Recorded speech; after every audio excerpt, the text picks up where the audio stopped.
really considering going up to middleweight and taking on George St. Pierre or Michael Bisping and switching weight classes. I don't have a problem with welterweight.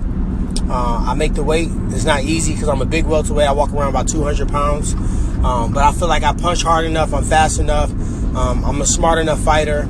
I have good enough wrestling that I feel like I could technically compete and be a champion at both weights. So I'm considering going up there and dead ass defending both belts. Not like Conor, not like these guys that go up and get a belt and switch weights and just become dormant. Like, I'm thinking about like really fighting 4 times a year, defending a belt, both belts twice a year, and then I'll be undeniably the best welterweight of all time, one of the best fighters of all time, and that's the deal. I feel like I get some of the same discredit. People aren't seeing what I'm doing. They aren't seeing the traps that I'm setting. They aren't seeing how I'm removing the tools from my opponents and how I'm leaving them naked, making them force to deal with my speed, my power, my wrestling, my brutal knockout power. And every fighter I fought didn't look against me like they did against others.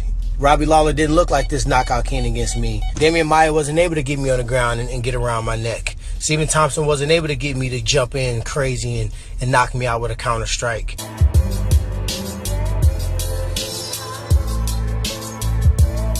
Crazy. At this point, it feels like he's untouchable. He just, and he's gonna call his shot now. Dana's like, I love what he did, but I want him back in the UFC. But it's gonna cost him. I mean, how can you tell him, right? How can you tell Conor, come back, Conor, give you a base purse of 7-10 million when he just made 30 or 100? How do you get him back to the UFC when he just fought under those terms? Because it's dangerous to fight Khabib Nurmagomedov. It's dangerous to fight Tony Ferguson. Those are tough matchups for him for a third of the money, a fourth of the money. Come on, man. I think Conor, there has been some things that have happened for him that have made for good matchups. Now, the reality of the situation is he doesn't control that Eddie Alvarez beats Rafael dos Anjos. Yeah, like he was going to fight whoever, but it helped him. He was going to beat dos Anjos. Yeah. Watching him now, at first I was like, oh my goodness. After I saw dos Anjos do what he did to Anthony Pettis, I was like, there's no way Conor beats him. Conor was going to demolish Rafael dos Anjos in that fight. And I like dos Anjos. But to watch what Tony Ferguson did to him, Conor would have been a nightmare for him. Yeah, but there aren't many bad matchups for him. Look,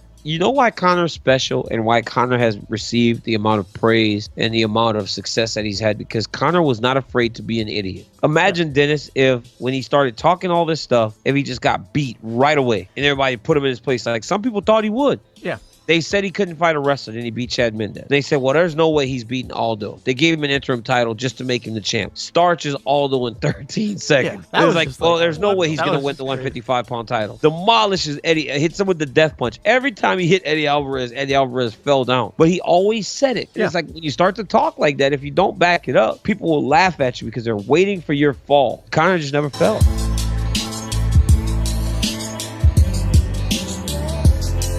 Well, he is a genius. I went out to dinner with him in New York for a Reebok event, and he's a genius. And sitting down and talking to him, he doesn't have his like notorious attitude. It's totally just like a regular person, but he's a genius. And I could just listen to him talk for hours. He knows the sport better than anybody else.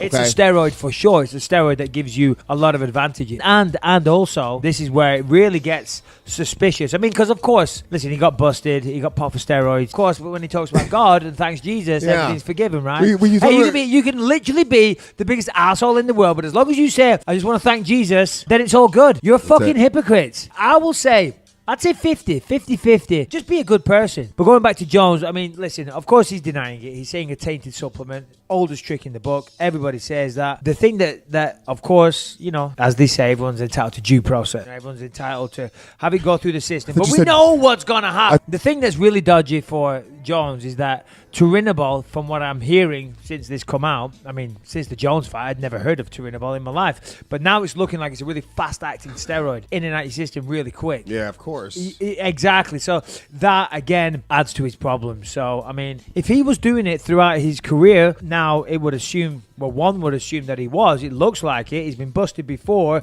and he's been busted again. That makes you think, well, he was probably at it his whole time, because you do get a psychological dependence on it. And if he needed that to win in the past, it certainly looks like he needed it to win now. Because don't tell me after all the shit that he's been through, after getting arrested, after the cocaine, after the crash, after getting suspended for steroids, after all that shit, you'd fucking keep your nose clean. You wouldn't do it unless you had to do it. And he felt that he needed it to win. And if he hasn't got it, then he can't go out there and beat Daniel Cormier. That is the only plausible excuse, or that it wasn't a correct test.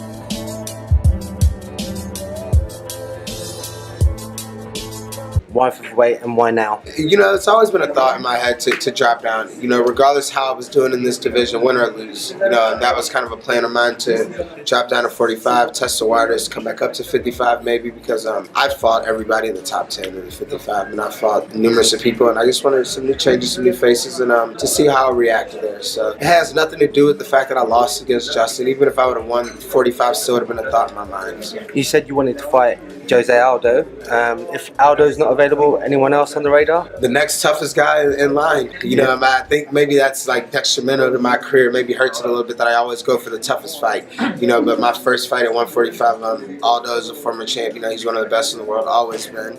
So that's a guy that I would love to fight. In order for me to make that drop, it has to be a big fight. You know, it's going to be quite a bit of weight for me. So.